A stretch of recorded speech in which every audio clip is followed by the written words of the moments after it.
একদিন মা ফাতেমার বোন কুলসুমের বাড়িতে অনেক বড় খাবারের আয়োজন করা হলো। যে আয়োজনে সেই সময়ের ধনাত্মক ব্যক্তি বর্গরা উপস্থিত ছিলেন। সবাই দাওয়াত পেলেন। সবাই আস্তে আস্তে খাবারের জন্য সেই মেজবানে উপস্থিত হতে লাগলেন। নবী করিম সাল্লাল্লাহু আলাইহি সাল্লামও সেখানে গেলেন। সেখানে গিয়ে তিনি সবাইকে দেখতে পেলেন। তারপর কুলসুম নবী করিম সাল্লাল্লাহু আলাইহি সাল্লামকে সালাম প্রদান করে বললেন, হে আল্লাহর প্রেরিত রাসূল, হে আমার পিতা, আপনি এসেছেন, আমি অনেক খুশি হয়েছি। আপনি এখানে বসুন। আমরা অনেকেই জানি, আবার অনেকেই জানি না, কুলসুম ছিলেন ধন সম্পদের দিক থেকে অনেকটাই স্বাবলম্বী। পক্ষান্তরে মা ফাতেমা ছিলেন অনেক গরিব, কিন্তু অত্যন্ত গরিব হলেও তিনি দিন প্রচার এবং ঈমান আমলের দিক থেকে ছিলেন অটল। কেনই বা থাকবেন না? মা ফাতেমা হলেন জান্নাতের সর্দারিনী। তিনি জান্নাতুল ফিরদাউসের সকল জান্নাতি নারীদের প্রতিনিধি করবেন। কুলসুমের বাড়িতে বিভিন্ন রকমের খাবারের আয়োজন হতে লাগলো। মহানবী সাল্লাল্লাহু আলাইহি সাল্লাম বললেন, মা কুলসুম, তুমি তো এখানে সবাইকে আমন্ত্রণ করেছো, আর সবাইকে তো আমি দেখতে পাচ্ছি। শহরের বিভিন্ন লোক এখানে এসেছে তোমার মেজবানে অংশগ্রহণ করার জন্য। সবাই নিশ্চয়ই এখান থেকে ভালো মন্দ খাবার গ্রহণ করে যাবে। নিঃসন্দেহে অনেক সুন্দর এবং ভালো একটি আয়োজন করেছো তুমি। মা কুলসুম, তুমি কাকে কাকে এখানে আমন্ত্রণ করেছো? কুলসুম বললেন, হে আমার পিতা, হে আল্লাহর রাসূল, আমি আমার এই মেজবানে এই শহরের ধনাত্মক ব্যক্তিবর্গদের আমন্ত্রণ করেছি। আব্বাজান, শহরের সকল পণ্ডিত ও জ্ঞানীদের এখানে আমন্ত্রণ জানিয়েছি।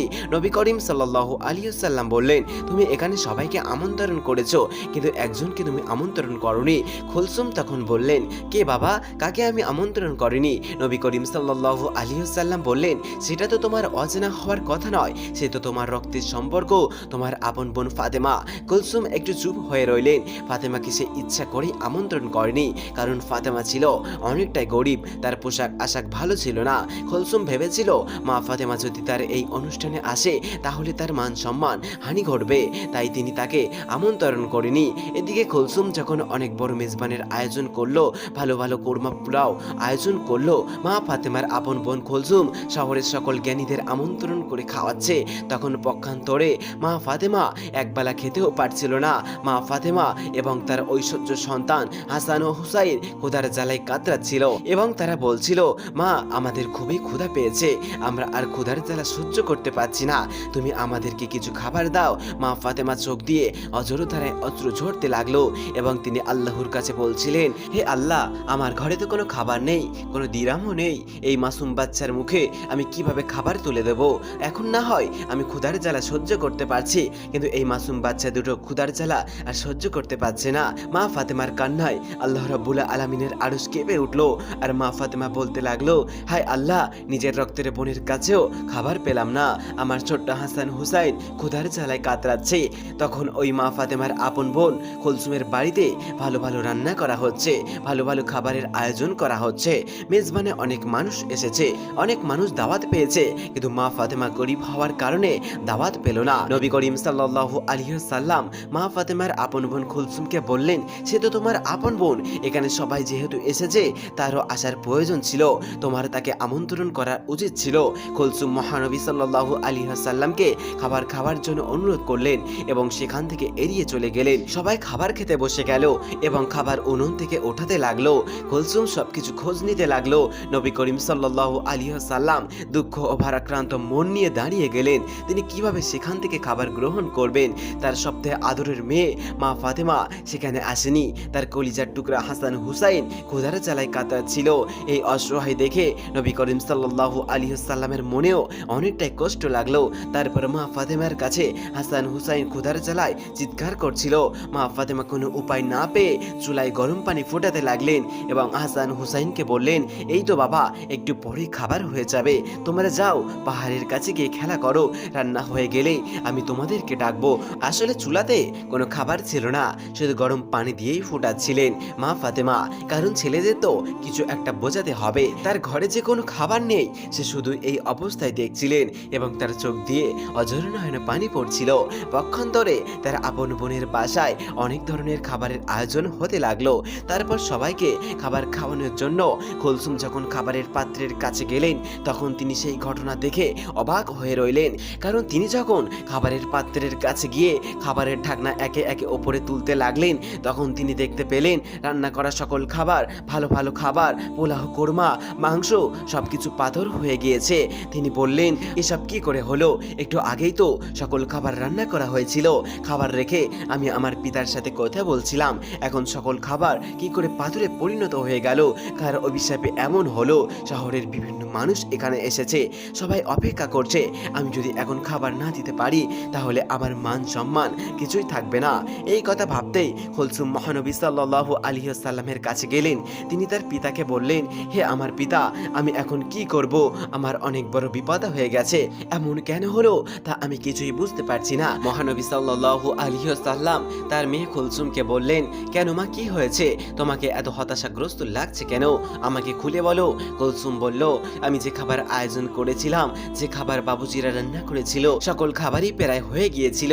আমি যখন আপনার সাথে কথা বলে সবাইকে খাবার দেবার জন্য খাবারের খোঁজ নিতে গেলাম এবং খাবারের পাত্র একে একে করে ওঠাতে লাগলাম, তখন আমি দেখলাম সকল খাবার কয়লায় পরিণত হয়ে গেছে। এখন আমি কি খাওয়াবো এই আমন্ত্রিত অতিথিদের? তাদের আমি কি দেব? এতে করে মেজবানের শহরের ধনাত্মক ব্যক্তিবর্গরা, জ্ঞানী ব্যক্তিরা উপস্থিত হয়েছে।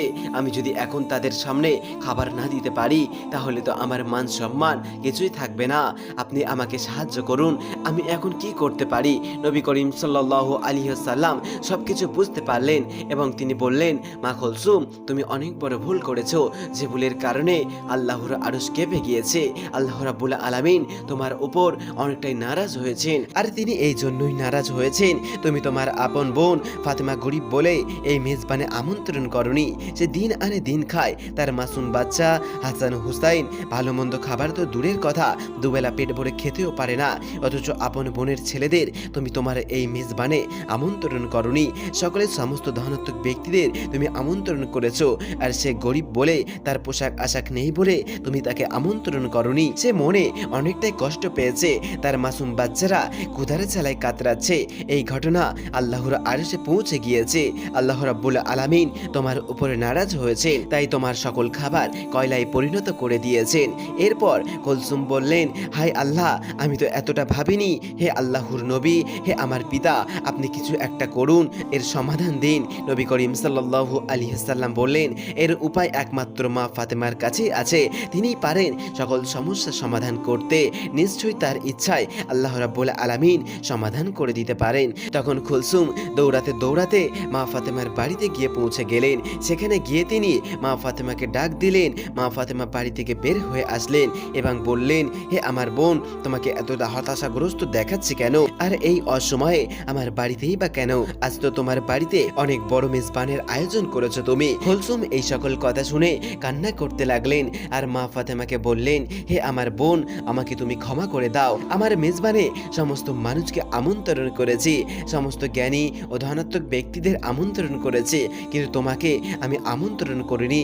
আমি অনেক বড় ভুল করে ফেলেছি। তখন মা ফাতেমা বললেন, না না, ঠিক আছে, নিতান্তই গরিব মানুষ, শহরের ধনাত্মক মানুষেরা তোমার আমন্ত্রণে এসেছে। আমি ওখানে গেলে তোমার মান সম্মান হানি ঘটতে পারে, এটা আমি বুঝতে পেরেছি। তোমার উপরে আমার কোনো রাগ অভিমান কিছুই নেই। তখন তার বোন কুলসুম বললেন, এখন এইসব কথা বলার সময় নয়, তুমি আমাকে ক্ষমা করে দিও।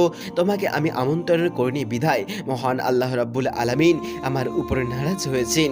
আমি যখনই সবাইকে খাবার দিতে যাব তখনই দেখি আমার সকল খাবার কয়লায় পরিণত হয়ে গিয়েছে। তুমি এখন সেখানে চলো, আমার পিতা নবী করিম সাল্লাল্লাহু আলাইহি ওয়াসাল্লামও সেখানে আছেন। হে আমার বোন, তুমি যদি সেখানে উপস্থিত না হও তাহলে ওই সমস্যার সমাধান হবে না এবং আমি শহরের কাউকে খাবার দিতে পারবো না। তারা সবাই উপস্থিত হয়েছেন, তাদের কাউকে খাবার দিতে না পারলে তোমার আপন বোন কুলসুমের মান সম্মান কিছুই থাকবে না। এই সকল কথা শুনে মা ফাতেমা বললেন, ঠিক আছে, আমি তোমার কষ্টের কথা বুঝতে পেরেছি, তুমি হতাশ হয়েও না, চলো দেখি কি করা যায়। এই বলে হাসান হুসাইনকে নিয়ে কুলসুমের বাড়ির দিকে রওনা করলেন। তারপর কুলসুমের বাড়িতে গিয়ে মা ফাতেমা দেখলেন নবী করিম সাল্লাল্লাহু আলাইহি ওয়াসাল্লাম মা ফাতেমার অপেক্ষায় মেজবানে উপস্থিত, সকলের সামনে দাঁড়িয়ে রয়েছেন। মা ফাতেমা সেখানে গিয়ে আল্লাহর নবীকে সালাম দিয়ে বললেন, হে আমার পিতা, আমার এই সালাম গ্রহণ করুন। মহানবী হযরত মুহাম্মদ সাল্লাল্লাহু আলাইহি ওয়াসাল্লাম মা ফাতেমার সালামের উত্তর দিয়ে বললেন, হে ফাতেমা, তুমি এসেছো, আমি তোমার অপেক্ষায় ছিলাম। মা ফাতেমা বললেন, হ্যাঁ বাবা, আমি এসেছি। কুলসুম আমার বাড়িতে গিয়েছিল আমাকে ডাকতে, ওই আমাকে নিয়ে আসলো। নবী করিম সাল্লাল্লাহু আলাইহি ওয়াসাল্লাম বললেন, হ্যাঁ, তোমার বোনের অনেক বড় বিপদ, সে একটি ভুল করে ফেলেছে, আমি নিজেও জানি তার এই কাজটি করা ঠিক হয়নি। মহান আল্লাহ রাব্বুল আলামিন তোমার কষ্টে তিনি ব্যথিত হয়েছেন। তোমার বোন কুলসুম একটি ভুল করে ফেলেছেন, সে তোমাকে আমন্ত্রণ করেনি, সে অহংকারের বশে একটি ভুল করে ফেলেছে। আল্লাহ রাব্বুল আলামিন তোমার এই দুঃখ দেখে তিনিও নারাজ হয়েছেন। আজকে এই মেজবানে শহরের গণ্যমান্য ব্যক্তিরা উপস্থিত হয়েছে তোমার বোনের এখানে। আজকে দুপুরে তারা আহার গ্রহণ করবে, কিন্তু তারা কি করে খাবে?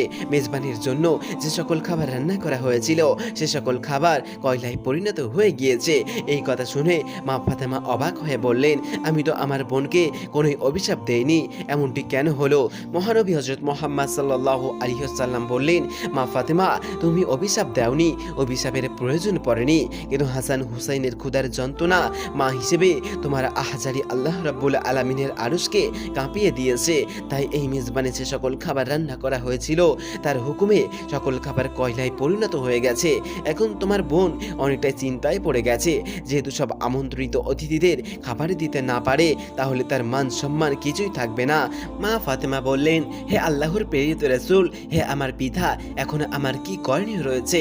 রাসূল সাল্লাল্লাহু আলাইহি ওয়াসাল্লাম বললেন, তুমি যদি মন থেকে কুলসুমকে ক্ষমা করে দাও এবং আল্লাহ রাব্বুল আলামিনের দরবারে তার জন্য একটু দোয়া করো, আল্লাহ রাব্বুল আলামিন এর সমাধান করে দেবেন। তখন মা ফাতেমা বললেন, ঠিক আছে বাবা, আমি যাচ্ছি। এই বলে যেখানে খাবার রান্না করা হচ্ছিল, যেখানে সকল খাবার কয়লা হয়ে গিয়েছিল, কুলসুম মা ফাতেমাকে নিয়ে সেখানে গেলেন। আল্লাহর নাম নিয়ে বিসমিল্লাহ বলে সকল খাবারের পাত্র কাপড় দিয়ে ঢেকে দেওয়া হলো এবং আল্লাহ রাব্বুল আলামিনের দরবারে দোয়া করলেন এবং কুলসুমকে বললেন, তুমি কাপড় তোলো। খাবারের উপর থেকে, খাবারের পাত্রের উপর থেকে যখন কাপড় সরালেন তখন দেখলেন সকল কয়লায় পরিণত হওয়া খাবার আগের অবস্থায় ফিরে এসেছে। কুলসুম তখন আল্লাহ রাব্বুল আলামিনের দরবারে শুকরিয়া আদায় করলেন। মা ফাতেমা আল্লাহ রাব্বুল আলামিনের দরবারে শুকরিয়া আদায় করলেন। তখন মা ফাতেমা কুলসুমকে বললেন, নাও বোন, তুমি আমন্ত্রিত সকলকে এখনই খাবার পরিবেশন করো। কুলসুম মা ফাতেমাকে ধন্যবাদ দিয়ে বলল, তুমি আমাকে ক্ষমা করে দাও, অহংকারের বশে, অর্থ সম্পদের লোভে আমি অন্ধ হয়ে গিয়েছিলাম। প্রিয় দর্শক, রাসূল সাল্লাল্লাহু আলাইহি ওয়াসাল্লাম বলেছেন, যার অন্তরে একটি সরিষার দানা অহংকার থাকবে সে জান্নাতে প্রবেশ করতে পারবে না। সহিহ মুসলিম। তাই অহংকার নয়, বিনয়ী হওয়া একজন মুমিনের গুণ। আল্লাহ রাব্বুল আলামিন আমাদের সবাইকে অহংকার থেকে দূরে রাখার তৌফিক দান করুক, আমিন। তারপর মা ফাতেমা ও কুলসুম নবী করিম সাল্লাল্লাহু আলাইহি ওয়াসাল্লামের কাছে আসলেন। নবী করিম সাল্লাল্লাহু আলাইহি ওয়াসাল্লাম মা ফাতেমাকে ধন্যবাদ জানিয়ে আল্লাহ রাব্বুল আলামিনের দরবারে শুকরিয়া আদায় করলেন। প্রিয় দর্শক, কুলসুমের মেজবানের এই ঘটনাটি ইসলামিক অনেক কিতাবে বর্ণনা করা হয়েছে। এই ঘটনার অনেক দিন পর একদা হযরত আলী রাদিয়াল্লাহু তাআলা আনহু ফজরের নামাজ আদায় করার জন্য মসজিদে গিয়েছেন। এদিকে হযরত ফাতেমা রাদিয়াল্লাহু তাআলা আনহার গায়ে অত্যন্ত জ্বর। তিনি এই জ্বর অবস্থায় ঘরের সমস্ত কাজ শেষ করেছেন। আলী রাদিয়াল্লাহু তাআলা আনহু মসজিদ থেকে যখন বাড়িতে এলেন তখন তিনি দেখতে পেলেন হযরত ফাতেমা রাদিয়াল্লাহু তাআলা আনহা ঘরের এক কোণে বসে থেকে কাঁদছেন। তখন আলী রাদিয়াল্লাহু তাআলা আনহু প্রশ্ন করলেন, ও ফাতেমা, তুমি কাঁদছো কেন? মা ফাতেমা তার কথাই কোনো উত্তর দিলেন না। ফাতেমা আর জোরে জোরে কাঁদতে লাগলেন। তখন আলী রাদিয়াল্লাহু তাআলা আনহু কয়েকবার প্রশ্ন করার পর ফাতেমা রাদিয়াল্লাহু তাআলা আনহা কাঁদতে কাঁদতে বললেন, ও আলী, আমি স্বপ্নের মধ্যে দেখেছি আমার আব্বাজান হযরত মুহাম্মদ সাল্লাল্লাহু আলাইহি ওয়াসাল্লাম আমার ঘরের মধ্যে ঢুকে কি যেন তালাশ করছেন। ঘর থেকে বাহির হওয়ার সময় আমি পিছন দিক থেকে আমার আব্বাজানকে ডাক দিলাম, ও আব্বাজান, আপনি কি তালাশ করছেন? তখন আব্বাজান হযরত মুহাম্মদ সাল্লাল্লাহু আলাইহি ওয়াসাল্লাম বললেন, ও ফাতেমা, আমি তো তোমাকেই তালাশ করছি, তোমাকে নিয়ে যাওয়ার জন্য। হযরত ফাতেমা রাদিয়াল্লাহু তাআলা আনহা আলীকে আরো বললেন, আমার আব্বাজান হযরত মুহাম্মদ সাল্লাল্লাহু আলাইহি ওয়াসাল্লাম আরো বললেন, ও আমার ফাতেমা, আজকে তুমি রোজা রাখবা, সেহরি করবে আলীর দস্তরখানায় আর ইফতার করবে আমার দস্তরখানায়। আলী রাদিয়াল্লাহু তাআলা আনহুর এই স্বপ্ন শোনার পর আর বুঝতে বাকি থাকলো না যে আজকে ফাতেমা ইন্তেকাল করবে। এই জন্য তারা দুজনে মিলে জোরে জোরে কাঁদতে লাগলেন। এই সময়ের মধ্যে হযরত হাসান রাদিয়াল্লাহু তাআলা আনহু এবং হাসাইন রাদিয়াল্লাহু তাআলা আনহু ঘরের মধ্যে প্রবেশ করলেন। তারা দুজনে ঘরের মধ্যে প্রবেশ করে দেখলেন তাদের আব্বাজান এবং আম্মাজান কাঁদছেন। তখন তারা তাদের কাছে এগিয়ে আসলেন এবং তাদের কাছে এগিয়ে এসে জিজ্ঞেস করলেন, ও আমার আম্মাজান, ও আমার আব্বাজান, আপনারা দুজনে কাঁদছেন কেন? হযরত ফাতেমা রাদিয়াল্লাহু তাআলা আনহার একটা অভ্যাস ছিল, যখন হাসান হুসাইন রাদিয়াল্লাহু তাআলা আনহু কোনো কাজে বিরক্তি করতেন তখন দুজন দুজনকে নানা জানের কবরের কাছে যেতে বলতেন। আজকে ফাতেমা রাদিয়াল্লাহু তাআলা আনহা তাদের দুজনকে বললেন, তোমরা দুই ভাই এখন নানার কবরের কাছে চলে যাও। মাতার নিকট থেকে আদেশ পেয়ে তখন দুই ভাই নানার কবরের নিকট চলে গেলেন। নানার কবরের নিকট যাওয়ার সাথে সাথে কবর থেকে আওয়াজ আসলো, ও আমার আদরের নাতিরা, এই মুহূর্তে তোমরা আমার কাছে কেন এসেছো? আমার কাছে তো সব সময় তোমরা আসতে পারবে। এখন যাও আর মায়ের চেহারার দিকে তাকিয়ে থাকো। আজকের পরে আর তোমরা তোমাদের মাকে দেখতে পাবে না। এই কথা শোনার পর দুজনে কাঁদতে কাঁদতে দৌড়াতে দৌড়াতে তারা আম্মার নিকট চলে গেলেন। আম্মার নিকট গিয়ে আম্মাকে বললেন যে তোমরা দুজনে কেন কাঁদছো? আমি বুঝতে পেরেছি, নানা জান আমাদেরকে সবকিছু বলে দিয়েছেন। আজকে দিনটা তোমার জন্য শেষ দিন। নানা জান তোমার চেহারার দিকে তাকিয়ে থাকার জন্য আমাদেরকে বলেছেন। এই কথা শুনে হযরত ফাতেমা রাদিয়াল্লাহু তাআলা আনহা তাদের দুই ভাইকে বুকে টেনে ধরে কাঁদতে লাগলেন। হযরত ফাতেমা রাদিয়াল্লাহু তাআলা আনহা কাঁদছেন, হযরত আলী রাদিয়াল্লাহু তাআলা আনহু কাঁদছেন এবং তাদের সাথে সাথে হযরত হাসান ও হুসাইন রাদিয়াল্লাহু তাআলা আনহা কাঁদছেন। এই বিমর্ষ মুহূর্ত সবাই মিলে কান্না করছেন। বিকেলের দিকে হযরত ফাতেমা রাদিয়াল্লাহু তাআলা আনহার শরীরে আরো বেশি খারাপ হলো। ফাতেমা রাদিয়াল্লাহু তাআলা আনহা মৃত্যুর পূর্বে শুনে আলীকে তিনটি কথা বলেছিলেন, ও আলী, যেদিন আমি আপনার ঘরে এসেছি ওই দিন থেকে আজ পর্যন্ত আমি আপনাকে অনেক কষ্ট দিয়েছি। আলী, আপনি যদি আমাকে ক্ষমা না করেন তাহলে কিয়ামতের ময়দানে আমার আব্বাজান হযরত মুহাম্মদ সাল্লাল্লাহু আলাইহি ওয়াসাল্লাম আমার কারণে অনেক লজ্জিত হবেন। বলেন আপনি আমাকে ক্ষমা করলেন কিনা? তখন আলী রাদিয়াল্লাহু তাআলা আনহু বললেন, ও ফাতেমা, তুমি এইসব কি বলছো? আমি আলী তোমার যোগ্য ছিলাম না। তোমার আব্বাজান দয়া করে মেহেরবানি করে তোমাকে আমার কাছে বিয়ে দিয়েছেন। বিয়ের দিন থেকে আজ পর্যন্ত আমি আলী তোমাকে ঠিকমতো দুই বেলা মতো খানা খাওয়াতে পারি নাই। ও ফাতেমা, তুমি বলো আমাকে ক্ষমা করেছো কিনা?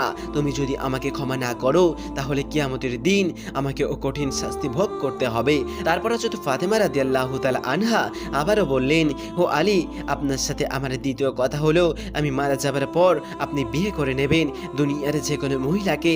আপনার যাকে পছন্দ হবে আপনার পছন্দ মতো আপনি তাকে বিয়ে করে নেবেন। আপনাকে আমি অনুমতি দিয়ে গেলাম। আর আমার বাচ্চা দুটাকে সপ্তাহে একদিন তোমার কোলে করে নিয়ে ঘুমাবে। তারপর হযরত ফাতেমা রাদিয়াল্লাহু তাআলা আনহা আবারও বললেন, ও আলী, আপনার সাথে আমার তৃতীয় কথা হলো, হাসান হুসাইন যখন বালক হবেন তখন দুই ভাইকে আল্লাহর রাস্তায় শপথ করে দেবেন এবং আমাকে রাতের বেলায় দাফন করবেন। তখন হযরত আলী রাদিয়াল্লাহু তাআলা আনহু বললেন, তুমি নবীর মেয়ে, আমি সবখানে খবর দিয়ে তোমার দাফন করব, এতে সমস্যা কি? এই কথা শুনে হযরত ফাতেমা রাদিয়াল্লাহু তাআলা আনহা বললেন, আমার কাপড়ের উপর দিয়ে সবাই অনুমান করবে যে নবীর মেয়ে এতটুকু লম্বা ছিল এবং এতটুকু স্বাস্থ্যবান ছিল, এতে আমার পর্দার ভঙ্গ হবে। এই কথাগুলো বলার পর হযরত ফাতেমা রাদিয়াল্লাহু তাআলা আনহা ইন্তেকাল করলেন। এই পৃথিবী ছেড়ে চিরদিনের জন্য চলে গেলেন। আমাদের আজকের এই ভিডিওটি আপনাদের কাছে কেমন লাগলো তা অবশ্যই কমেন্ট করে জানাবেন। আর আমাদের ভিডিও ভালো লেগে থাকলে অবশ্যই like, comment, share and subscribe করে দেবেন। আল্লাহ হাফেজ, সবাই ভালো থাকবেন।